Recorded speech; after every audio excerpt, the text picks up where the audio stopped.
We also have glucocorticoids. Now, if you wanted to work on the late asthmatic response and the inflammatory process, these are the drugs to use.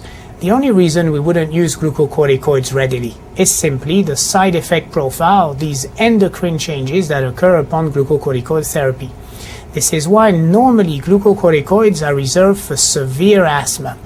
The classic ones we find in inhalers are beclomethasone or flunisolide.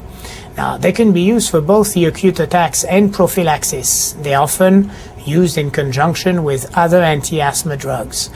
Don't forget, they have systemic effects with excessive use, and they could favor infections here of the oropharynx, such as candidiasis, the immune suppressant. Contrast the use of therapeutic doses of steroids to fight the inflammatory response of asthma with their uses at very low dosages in conjunction with a beta-2 agonist. If you remember the permissive effect of cortisol in our body, we mentioned previously, and you see in endocrine phase, that cortisol helps catecholamines bind well to their receptors and prevent the receptors to desensitize. Then it becomes logical to co-administer low-dose steroids with the beta-2 agonists to try and prevent desensitization of the beta receptors on chronic uses of drugs such as terbutaline or albuterol. There are nowadays some inhalant preparation that combine minor doses of steroids with the beta-2 agonist in the same inhaler. Prednisone is the steroid to be used IV in the severe acute attacks in the hospital.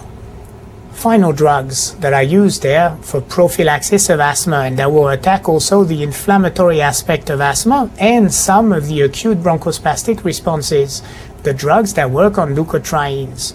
So far in your exam, these drugs have been tested chiefly for their mechanism of action. So one last time, Lucas type of drug, such as Zafir-Lucas, the prototype, but also Montelukast, the one that is most commonly prescribed right now.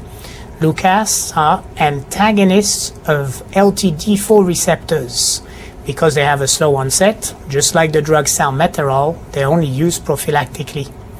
Xyluton is the selective inhibitor of the enzyme that makes leukotrienes, lipoxygenase.